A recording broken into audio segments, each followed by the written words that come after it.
David shifts from God's provision in the wilderness to God's victory declarations over enemies. The Lord gave the word. Great was the company of those that published it. Psalm 68 verse 11. God speaks first. The word goes out from him, and only then do the publishers carry it. Company refers to a large group of women bearing good news. These women connect to ancient Israelite custom where women announced military victories through song and celebration. The women of Israel met Saul and David with singing after Goliath fell. This verse establishes a pattern that runs through all of Scripture. God speaks, and His word accomplishes what He sends it to do. Isaiah 55 verse 11 confirms this. So shall my word be that goeth forth out of my mouth. It shall not return unto me void, but it shall accomplish that which I please, and it shall prosper in the thing whereto I sent it. The victory belongs to God, even before the battle ends. He gives the word, and the announcement follows with certainty. Kings of armies did flee apace, and she that tarried at home divided the spoil. Psalm 68 verse 12. The flight of enemy kings is not a slow retreat. They fled with speed, abandoning the field.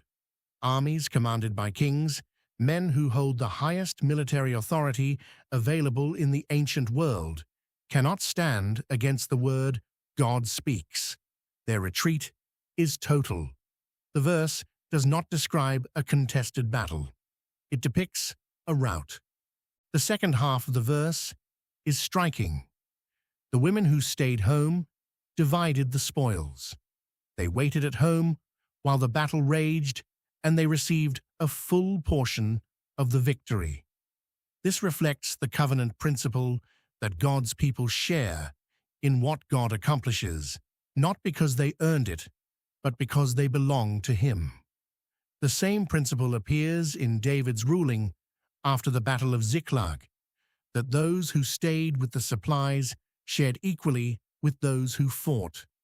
Though ye have lien among the pots, yet shall ye be as the wings of a dove covered with silver, and her feathers with yellow gold. Psalm 68, verse 13. The image is sharp and deliberate. Israel lay among the pots, a reference to the ash heaps and cooking fires of slavery in Egypt, covered in soot and degradation. The nation that sat in the filth of bondage emerges, transformed into a dove, whose wings shine with silver and whose feathers gleam with gold. This contrast between the ash heap and the gleaming dove is complete. The dove, covered with silver and gold, represents Israel adorned with the spoils of God's victory, lifted from the lowest place to a position of visible glory. God does not just rescue His people from slavery. He adorned them and brought them out with silver and gold, as Psalm 105, verse 37 confirms.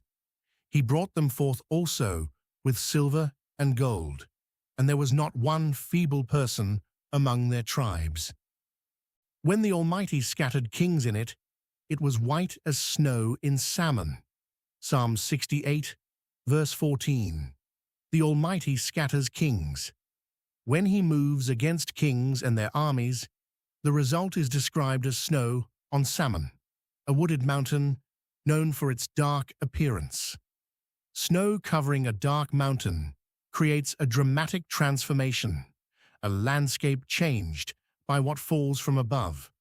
The scattering of kings by God is not a military strategy. Divine intervention alters a conflict's landscape in a single moment, much like snow transforms a mountain's appearance.